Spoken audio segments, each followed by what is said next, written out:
Forget everything you thought you knew. The second season of Batman Caped Crusader premiered, giving us the worst Riddler of all time, animation that gets absolutely destroyed by X-Men 97, and a Bruce Wayne who refuses to evolve. But before you close Prime Video, I need to give you a warning. If you binge watch this season, you'll single-handedly ruin the best version of the Joker in recent years.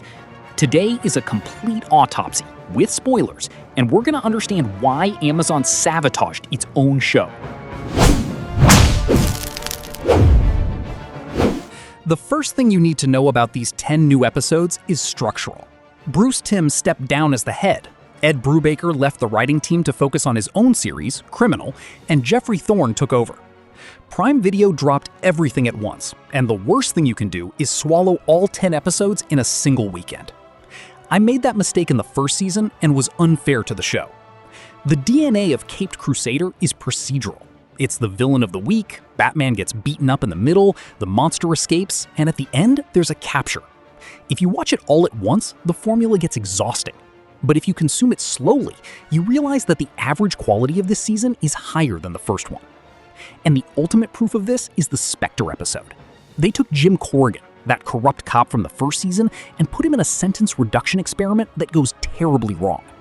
The result is a perfect, dark pulp tale that feels like an episode of classics like The Shadow or The Phantom. And the third episode, with Batman infiltrating Blackgate Prison using his Matches Malone persona, is another absolute home run. The show shines brightest when Batman flirts with the fantastic. But unfortunately, they can't maintain this level the whole time. And here we enter the biggest controversy of the season, the overhaul of the Rogues Gallery. The series decided to dive headfirst into the Golden Age aesthetic and turn classic threats into mundane gangsters. And the result was an absolute massacre of good characters. Mr. Freeze, called Mr. Zero here, Calendar Man, and the Mad Hatter, who became a TV host that does absolutely nothing useful, were completely wasted. But the award for the biggest tragedy goes to Edward Nygma. They took the Riddler and turned him into a generic mobster in a green suit who uses a machine gun and every now and then drops a little question. Let me ask those of you who have already watched, am I being too annoying and purist, or is this really the worst Riddler we've ever seen? Comment down below, because I was outraged by the laziness of this writing. And there's a brilliant detail about the world building here that a lot of people missed.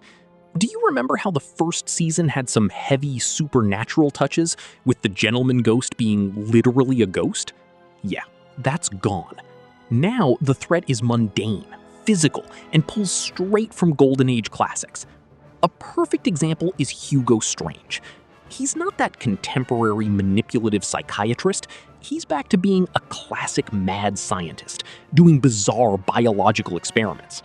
And speaking of relocating characters, there's a fantastic historical curiosity here. The Riddler technically appeared at the very end of the Golden Age, almost into the Silver Age, and Mr. Freeze is pure Silver Age.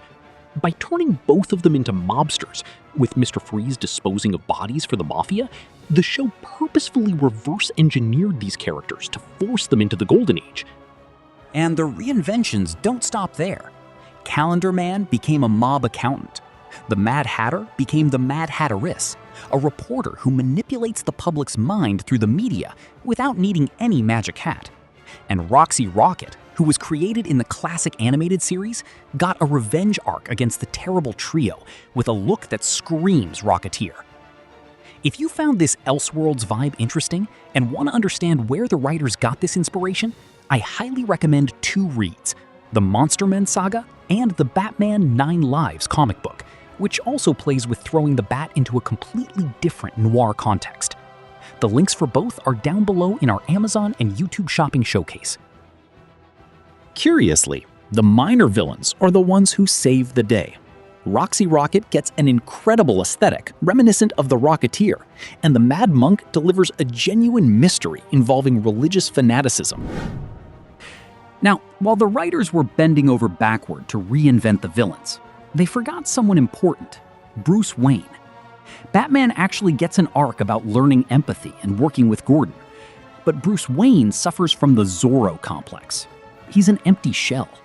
The guy keeps calling Alfred Pennyworth. He only drops an Alfred when things get tight, which is almost comical. And there's a moment where he simply ignores the idea of taking roses to his parents' grave. There's no possible dramatic arc.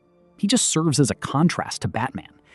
In 2026, with a 10-episode season, that is unacceptable. But look, if on one hand, Bruce Wayne's civilian side is stuck in time, it would be unfair to say that Batman hasn't evolved. Actually, his development happens subtly, exactly in the confrontations with these new villains. He starts to abandon that arrogant and robotic view from the first season. There's a surgical line from Alfred in the 3rd episode that sums up the season. Some say empathy is the sign of a healthy mind. And it's in that exact episode that we get one of the show's highest points, Batman infiltrating Blackgate Prison using the classic matches Malone persona. What an amazing episode. His evolution isn't handed to you on a silver platter, but it becomes very clear in how he starts dealing with his enemy's pain. And once again, the Spectre episode hits that note of forgiveness masterfully. And you know what else is unacceptable? The animation. In the first season, it looked like a PowerPoint presentation. In the second, they improved it by, let's say, 10%. It went from a 5 to a 6 out of 10. Every time Batman broke through a glass window, it gave me secondhand embarrassment. It looked like a cropped PNG falling across the screen. The direction is basic. The soundtrack lacks the heavy jazz feel that the 1940s demand, and if you put this show next to X-Men 97, the technical beating that DC takes from Marvel is honestly sad. I even turned off the colors on my TV to watch it in black and white to see if the noir vibe would save it, but the contrast simply isn't there. But there's a reason my final score isn't bad, and his name is the Joker. He isn't the extravagant clown from the classic series, and he doesn't try to be. This Joker is a silent threat, working behind the scenes for 8 episodes, only showing his face for the big confrontation in episodes 9 and 10, and the build-up is fantastic. He's restrained, he doesn't smile, and he has a the man who laughs vibe mixed with that proto-Joker from the Gotham series, Jeremiah. In fact, it aligns perfectly with the Golden Age Joker from the comic books. He's cold, calculating, and at the end, he has a dialogue with Batman that strongly echoes the Riddler's dynamic in Matt Reeves' film, calling the Bat brother. It's by far the highlight of the season, and the best developed villain in the series. But save some room in your head, because the villain who truly steals the entire season requires patience.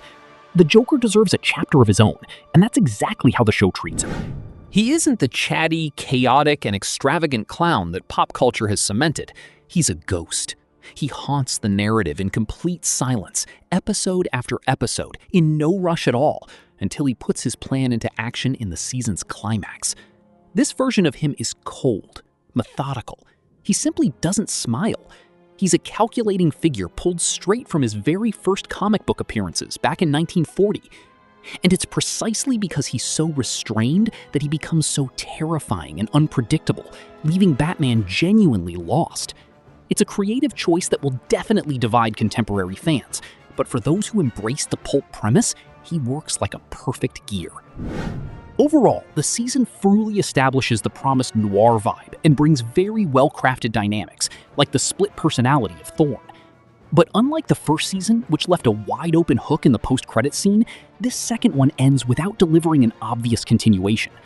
With almost 90 years of Batman mythology, they could pull villains from the 50s to the 2010s and keep adapting them to the 40s forever. The problem is that Prime Video invested very little in advertising, left almost all the marketing on Warner's shoulders, and only greenlit 2 seasons. It would be a shame to see a project with this much potential end here. In the end, Caped Crusader delivers a season superior to the first, with excellent peaks like the Spectre episode and the Joker climax, but it stumbles badly with the generic mafia and stiff animation. Compared to My Adventures with Superman, I still think the Batman cartoon is better because it focuses on the hero and doesn't get lost in shallow side plots. My rating is a solid 7. I can't give it more than that because of the technical side, but there are episodes that individually deserve an 8. It's a shame that Prime Video barely marketed this season and treated a Batman release with such neglect. But now the verdict is in your hands. Did the 1940s aesthetic save the Joker, or did it ruin the Riddler for good? What is your rating for this season? Leave your comment down below, take the opportunity to subscribe to the channel and hit the bell so you don't miss the upcoming DC and Marvel breakdowns dropping this week. Thanks, guys. Take care and see you next time.